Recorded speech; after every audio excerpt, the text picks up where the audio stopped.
ಒಂದನೇ ನಾಗರಿಕತೆ ಮೆಟ್ಟಿಲು ಮುಟ್ಟೋದಕ್ಕಿಂತ ಮುಂಚೆನ ನಮ್ಮ ನಾಗರಿಕತೆ ಏನಾದರೂ ನಾಶ ಆಗಿಬಿಟ್ರೆ ಹೆಂಗೆ ಅನುಮಾನ ಬರ್ತೈತಲ್ಲ. ಇದಕ್ಕೆ ವಿಜ್ಞಾನಿಗಳು ಏನು ಹೇಳ್ತಾರಪ್ಪ ಅಂದ್ರೆ ದ ಗ್ರೇಟ್ ಫಿಲ್ಟರ್. ಅಂದ್ರೆ ಸರಳವಾಗಿ ಹೇಳಬೇಕು ಅಂದ್ರೆ ಪ್ರತಿಯೊಂದು ಬುದ್ಧಿವಂತ ಜೀವಿಗಳು ಹುಟ್ಟಿದ ಮೇಲೆ ಒಂದು ಹಂತಕ್ಕೆ ಬಂದಾಗ ತಮ್ಮನ್ನು ತಾವ ನಾಶ ಮಾಡಿಕೊಳ್ಳುವಂಥ ಪರಿಸ್ಥಿತಿ ಬರ್ತೈತಿ ಅಂತ ಈ ಸಿದ್ಧಾಂತ ಹೇಳ್ತಾರೆ ವಿಜ್ಞಾನಿಗಳು. ಇದು ಹೆಂಗಿರ್ಬೋದು ಅಂದ್ರೆ ದೊಡ್ಡ ಒಂದು ಜಾಗತಿಕ ಯುದ್ಧ ಇರ್ಬೋದು, ವೈರಸ್ ಅಟ್ಯಾಕ್ ಇರ್ಬೋದು, ಆರ್ಟಿಫಿಷಿಯಲ್ ಇಂಟೆಲಿಜೆನ್ಸಿನ ಅಟ್ಯಾಕ್ ಇರ್ಬೋದು, ಪ್ರಕೃತಿ ವಿಕೋಪ ಇರ್ಬೋದು, ಅಥವಾ ಧೂಮಕೇತು ಉಲ್ಕಾಪಾತ ಇರ್ಬೋದು, ಹೆಂಗಾರ ಒಂದು ಆಕತಿ. ಹಂಗಾದ್ರೆ ಈ ಬ್ರಹ್ಮಾಂಡದಾಗ ಬೇರೆ ಕಡೆ ಜೀವ ಅದಾವ ಅಂತೀರ ಇಲ್ಲಂತೀರ? ಖಂಡಿತ ಅದಾವ. ಆದ್ರೆ ಬಹಳಷ್ಟು ಕಡೆ ಇವತ್ತಿನ ನಮಗಿರೋ ಪರಿಸ್ಥಿತಿಗಿಂತ ಮುಂದಕ್ಕೆ ಹೋಗಿ ಟೈಪ್ 1 ನಾಗರಿಕತೆ ಆಯ್ಕೆನ ಮುಂಚೆನ ಒಂದು ಪಾದ ಸೇರವು. ನಾವು ಟೈಪ್ 1 ನಾಗರಿಕತೆ ಪಾಯಿಂಟ್ ಹತ್ತಿರ ಬಂದು ನಿಂತೇವೆ. ಒಂದು ವೇಳೆ ನಾವು ಈ ಗ್ರೇಟ್ ಫಿಲ್ಟರ್ ದಾಟಿ ಬಿಟ್ಟಿವಿ ಅಂದ್ರೆ ನಾವು ಆವಾಗ ಅಧಿಕೃತವಾಗಿ ಟೈಪ್ 1 ನಾಗರಿಕತೆ ಆಗ್ತೇವೆ. ಅಂದ್ರೆ ನಮ್ಮ ಇಡೀ ಭೂಮಿ ಶಕ್ತಿಯನ್ನು ನಾವೇ ಕಂಟ್ರೋಲ್ ಮಾಡ್ಕೊಳ್ಬೋದು. ಒಂದು ಮಾತು ನೆನಪಿರಲಿ, ಸೂರ್ಯನಿಂದ ನಮಗೆ ಪ್ರತಿ ತಾಸಿಗೆ ಎಷ್ಟು ಎನರ್ಜಿ ಸಿಗ್ತೈತಲ್ಲ ಅಷ್ಟು ಇಡೀ ಮನುಕುಲಕ್ಕೆ 1 ವರ್ಷಕ್ಕೆ ಸಾಕಾಕತಿ.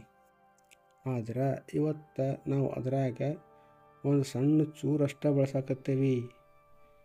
ಯಾವಾಗ ಇಡೀ ಭೂಮಿ ಒಂದಕ್ಕೊಂದು ಕನೆಕ್ಟ್ ಆಗಿ ಒಂದು ಇಂಟೆಲಿಜೆಂಟ್ ಎನರ್ಜಿ ಗ್ರಿಡ್ ಆಗ್ತೈತಲ್ಲ ಆವಾಗ ನಾವು ಟೈಪ್ 1 ನಾಗರಿಕತೆ ಆಗ್ತೇವೆ. ನಕ್ಷತ್ರಗಳ ಹೊಟ್ಟೆ ಒಳಗೆ ಯಾವ ಪ್ರಕ್ರಿಯೆ ನಡೀತೈತಲ್ಲ ಇದು. ಇದರಿಂದ ನಮಗೆ ಬೇಕಾದಷ್ಟು ಸ್ವಚ್ಛ ಮತ್ತು ಸುರಕ್ಷಿತ ಎನರ್ಜಿ ಸಿಗ್ತೈತಿ. ಒಮ್ಮೆ ಈ ವಿಜ್ಞಾನ ಏನಾರ ನಮ್ಮ ಕೈಗೆ ಹತ್ತಿ ಬಿಡುತ್ತಂದ್ರೆ ನಮ್ಮ ಭೂಮಿಯ ಕರೆಂಟ್ ಸಮಸ್ಯೆ ಐತಲ್ಲ ಒಂದು ಚಿಟಿಕೆ ಒಳಗೆ ಮುಗಿದೋಕತಿ. ನಮ್ಮ ಬಾಹ್ಯಾಕಾಶದ ಯಾನ ಗತಿ ಐತಲ್ಲ ಫುಲ್ ಸ್ಪೀಡ್ ಆಗಿಬಿಡ್ತೈತಿ. ಯಾಕಂದ್ರೆ ಈ ಫ್ಯೂಷನ್ ಇಂಜಿನ್ ಇರೋ ರಾಕೆಟ್ ತಗೊಂಡು ನಾವು ಪ್ಲೂಟೋ ದಾಟಿ ಮುಂದಕ್ಕೆ ಹೋಗಿ ವಾಪಸ್ ಬರ್ಬೋದು ನೋಡ್ರಿ. ಇನ್ನು ಈ ಹಂತ ದಾಟಿದಂದ್ರೆ ಬರ್ತೈತೆ ನೋಡ್ರಿ ಟೈಪ್ 2 ನಾಗರಿಕತೆ. ಅವತ್ತು ಮನುಷ್ಯ ಬರೀ ಭೂಮಿ ಅಷ್ಟೇ ಅಲ್ಲ, ಸಾಕ್ಷಾತ್ ಇಡೀ ಸೂರ್ಯನ ಶಕ್ತಿಯನ್ನು ತನ್ನ ಮುಷ್ಟಿಯೊಳಗೆ ಇಟ್ಕೊಳ್ಳೋಂಥ ತಾಕತ್ತು ಪಡಿತಾನೆ. ಒಂದು ವೇಳೆ ನಾವು ಟೈಪ್ 2 ನಾಗರಿಕತೆ ಮುಟ್ಟಿದ್ವಿ ಅಂದರೆ ನಮ್ಮ ಸೂರ್ಯ ಅಂದ್ರೆ ಅವನು ನಮ್ಮ ಕೈಯಾಗಿರ್ತಾನೆ. ಸೂರ್ಯನ ಪೂರಾ ಪವರ್ ನಾವು ಕಂಟ್ರೋಲ್ ಮಾಡ್ತಿರ್ತೀವಿ. ಆವಾಗ ಇಡೀ ಸೌರಮಂಡಲ ನಮ್ಮ ಸ್ವಂತ ಮನೆ ಇದ್ದಂಗೆ ಇರ್ತೈತಿ. ಬೇಕಾದ ಗ್ರಹಕ್ಕೆ ಹೋಗಿ ಅದನ್ನು ನಮ್ಮ ಮನುಷ್ಯರಿರೋಕ್ಕೆ ಬರಂಗೆ ಟೆರಾಫಾರ್ಮ್ ಮಾಡ್ಬೋದು. ಬಾಹ್ಯಾಕಾಶದಾಗ ಗುಡ್ಡಗಾಡು ಇರ್ತಾವಲ್ಲ ಅಂದ್ರೆ ಕ್ಷುದ್ರ ಗ್ರಹಗಳು, ಅವನು ಕೊಟ್ಟೆ ಪುಡಿ ಮಾಡಿ ಅದರೊಳಗಿರೋ ಬಂಗಾರ, ಬೆಳ್ಳಿ, ರೇರ್ ರಿಸೋರ್ಸ್ ಇರ್ತಾವಲ್ಲ ಅವನ್ನೆಲ್ಲ ತಗೊಂಬರ್ಬೋದು. ಇನ್ನೂ ಮಜಾ ಏನಂದ್ರೆ ಮನುಷ್ಯರ ಮೈಕೈ ಎಲ್ಲ ಜೀನ್ ಎಡಿಟಿಂಗ್ ಮಾಡ್ಬೋದು. ಪವರ್ಫುಲ್ ಮಾಡಿಬಿಡ್ತಾರೆ, ಸೂಪರ್ ಸೋಲ್ಜರ್ ಆಗಿಬಿಡ್ತಾರೆ. ಅವಾಗ ಮಜಬೂತ್ ಮನುಷ್ಯರಿಗೆ ಬಾಹ್ಯಾಕಾಶದ ವಿಕಿರಣಗಳು ಏನೂ ಮಾಡೋಂಗಿಲ್ಲ ಅಂತ ಮನುಷ್ಯರು ರೆಡಿ ಮಾಡ್ಬೋದು. ನಾವೀಗೇನು ಸ್ಪೇಸಿಗೆ ಹೊಕ್ಕವಲ್ಲ ಮೈ ತುಂಬ ಸಿಲ್ವರ್ ಕಲರ್ ಬಟ್ಟೆ ಹಾಕ್ಕೊಂಡು ಅದನ್ನು ಹಾಕ್ಕೊಂಡಂಗೆ ಹೋಗಿಬಿಡ್ಬೋದು ಟೈಪ್ 2 ನಾಗರಿಕತೆ ಒಳಗೆ. ಇನ್ನು ನಾವೇನಾರ ಟೈಪ್ 3 ನಾಗರಿಕತೆಗೆ ಹೋದ್ವಿ ಅಂದ್ರೆ ಇನ್ನೂ ಮುಂದೆ ದೊಡ್ಡದೈತಿ. ಅಂತಿಂಥ ಶಕ್ತಿ ಅಲ್ಲಿದು. ಈ ಇಡೀ ಗ್ಯಾಲಕ್ಸಿನ ನುಂಗಿ ನೀರು ಕುಡಿಯೋಂಥ ತಾಕತ್ತು. ಕೋಟಿ ನಕ್ಷತ್ರಗಳ ಪವರ್ನ ನಾವು ಕೈಯಾಗಿ ಹಿಡ್ಕೋಬೋದು. ಈ ಬ್ಲ್ಯಾಕ್ ಹೋಲು, ನ್ಯೂಟ್ರಾನ್ ಸ್ಟಾರ್ ಅಂತವಲ್ಲ ಅವುಗಳನ್ನೆಲ್ಲ ನಮಗೆ ಬೇಕಾದಂಗೆ ಬೆಳೆಸಿಬೋದು. ಬೇಕಾದಾಗೆಲ್ಲ ಎಲ್ಲಿ ಹೊರಗೆ ಹೋಗ್ಬೇಕಂದ್ರೆ ವರ್ಮ್ ಹೋಲ್ ಮಾಡ್ಕೊಂಡು ಹೋಗ್ಬೋದು. ವರ್ಮ್ ಹೋಲ್ ಬಗ್ಗೆ ಹೇಳ್ತೀನಿ ಇನ್ನೊಂದು ವಿಡಿಯೋದಾಗ. ಈ ಗ್ರಹಗಳನ್ನು ಎತ್ತಿ ಒಂದು ಕಡೆಯಿಂದ ಇನ್ನೊಂದು ಕಡೆ ಸರಿಸಿಡಬಹುದು.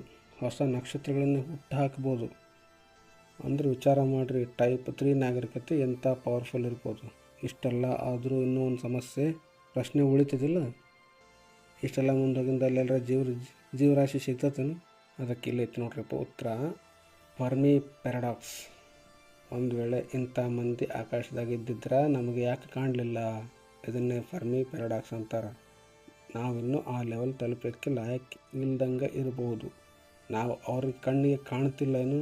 ಯಾಕಂದ್ರೆ ಆ ಜೀವರಾಶಿಗಳು ಅಷ್ಟೆಲ್ಲ ಮುಂದುವರೆದ ಮೇಲೆ ನಮಗಿನ್ನೂ ಕಣ್ಣಿಗೆ ಕಾಣಕತ್ತಿಲ್ಲಪ್ಪ ಅಂದ್ರೆ ಎಲ್ಲಿಯೋ ಅವರು ದೊಡ್ಡ ಲೆವೆಲ್ನಾಗ ಅದಾರ.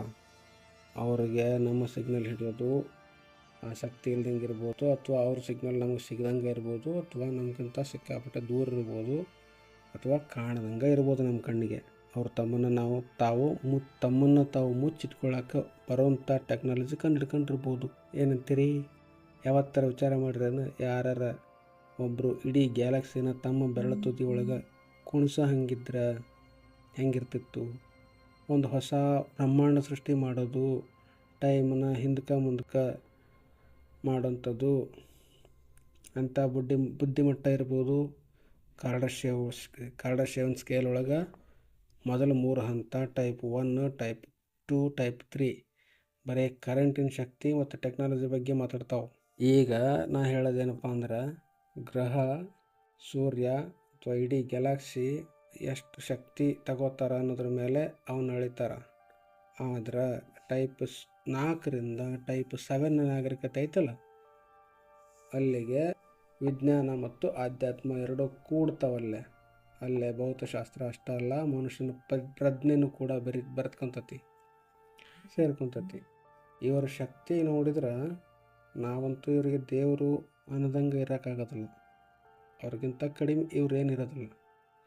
ಅದ ಟೈಪ್ 4 ನಾಗರಿಕತೆ. ಇವರು ಬರೀ ಒಂದು ಗ್ಯಾಲಕ್ಸಿಗೆ ಅಷ್ಟೇ ಸೀಮಿತ ಆಗಿರೋದಿಲ್ಲ. ಇವರು ಇಡೀ ಬ್ರಹ್ಮಾಂಡದ ಶಕ್ತಿನ ತಮ್ಮ ಕಿಸೆ ಒಳಗೆ ಇಟ್ಕೊಂಡಿರ್ತಾರೆ.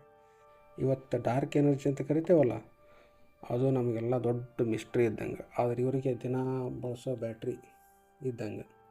ಸೂಪರ್ ನೋವಾ ಆಗಲಿ, ಗಾಮಾ ಕಿರಣಗಳ ಸ್ಫೋಟ ಆಗಲಿ, ಇವೆಲ್ಲ ವಿನಾಶಕಾರಿ ಅಂತ ಅನಿಸ್ತಾವೆ ನಮ್ಮ ಭೂಮಿ ಮ್ಯಾಗಿದ್ದರಿಗೆ. ಆದರೆ ಇವರಿಗೆ ದಿನ ಬಳಸೋಂಥ ಕರೆಂಟಿನ ಮೂಲ ಶೆಲ್ ಇದ್ದಂಗೆ, ಬ್ಯಾಟ್ರಿ ಶೆಲ್ ಇದ್ದಂಗೆ. ಇವರಿಗೆ ಬ್ರಹ್ಮಾಂಡದ ಜಾಮಿತಿನೇ ಅದಲು ಬದಲು ಮಾಡೋಂಥ ಶಕ್ತಿ ಇರ್ತೈತಿ. ವರ್ಮ್ ಹೋಲ್ಗಳನ್ನು ಸ್ಟೇಬಲ್ ಮಾಡ್ಕೊತಾರೆ, ಟೈಮ್ ಕಂಟ್ರೋಲ್ ಮಾಡ್ಕೊತಾರೆ. ಇವರಿಗೆಲ್ಲ ಸಾಮಾನ್ಯ ವಿಚಾರ ಅದಲ್ಲ. ಇಡೀ ಬ್ರಹ್ಮಾಂಡನೇ ಇವರಿಗೆ ಒಂದು ಲ್ಯಾಪ್ ಇದ್ದಂಗೆ ಇರ್ತೈತಿ. ಇವರು ಹಿಂಗಿದ್ದರೆ ಇವರೆಲ್ಲ ಸುಮ್ಮನಿರ್ತಾರೆ ಅಂತ ಮಾಡ್ರೇನು? ಸುಮ್ಮನಿರೋದಿಲ್ಲ. ಒಂದು ಸಣ್ಣ ಬ್ರಹ್ಮಾಂಡ ಸೃಷ್ಟಿ ಮಾಡ್ಕೊತಾರೆ ಇವರು. ಅಲ್ಲಿಂದ ಶುರುವಾಗೋದು ಟೈಪ್ 5 ನಾಗರಿಕತೆ. ಇಲ್ಲಿ ನೋಡ್ರಿ, ಇವರು ಟೈಪ್ 5 ನಾಗರಿಕತೆ ಅಂತಂದ್ರೆ ಇವರು ಮಲ್ಟಿವರ್ಸಲ್ ಮಂದಿ. ಇಲ್ಲಿಂದ ಸೀನ್ ಭಾಳ ದೊಡ್ಡದಾಗ್ತೈತಿ.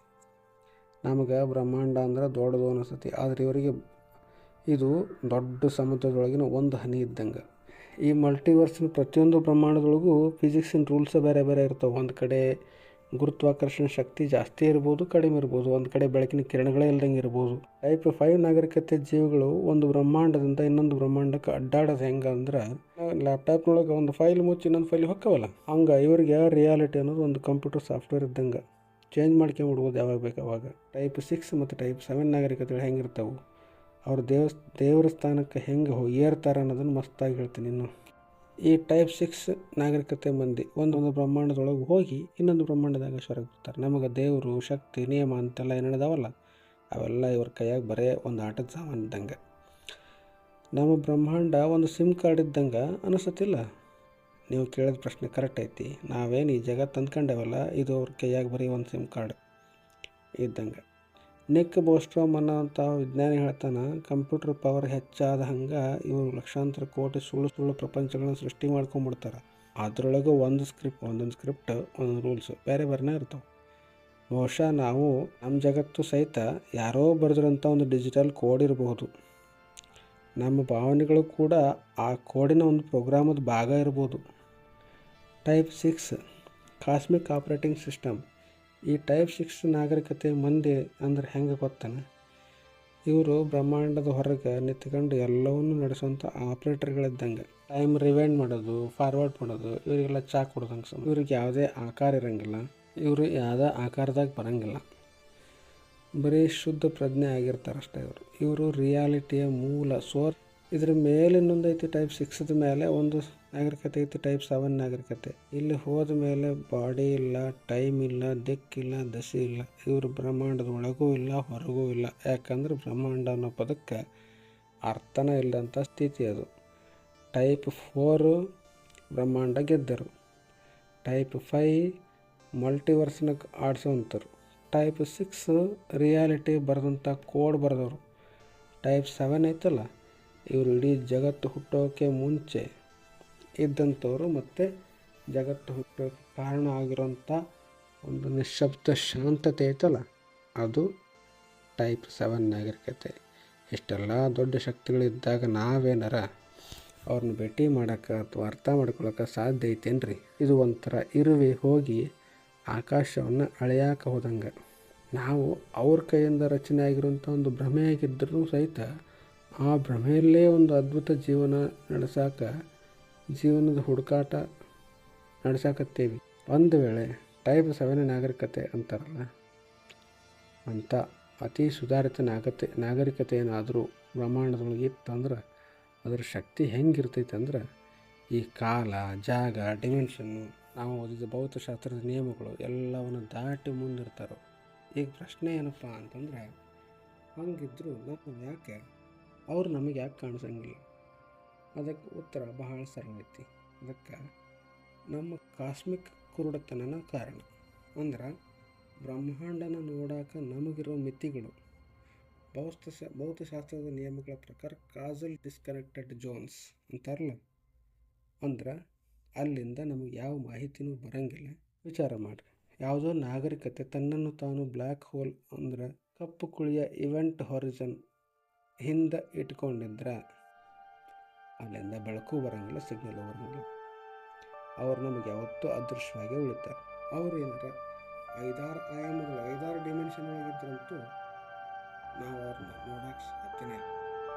ಒಂದು ಕಾಗದದ ಮೇಲಿರೋ ಹುಳು ಅಂದ್ರೆ ಹುಳದ ಚಿತ್ರ ನಮ್ಮ 3D ಕೈನ ಹೆಂಗೆ ಅರ್ಥ ಮಾಡ್ಕೊಳಂಗಿಲ್ಲ, ಹಂಗೆ ನಮಗೂ ಈ ಸೀಮಿತ ಪ್ರಪಂಚದ ಹೊರಗಿರೋದೇನಿದೆ ಅದೆಲ್ಲವೂ ಬರೀ ಶಬ್ದ ಅಥವಾ ಭ್ರಮೆ ಅನಿಸ್ತೈತಿ.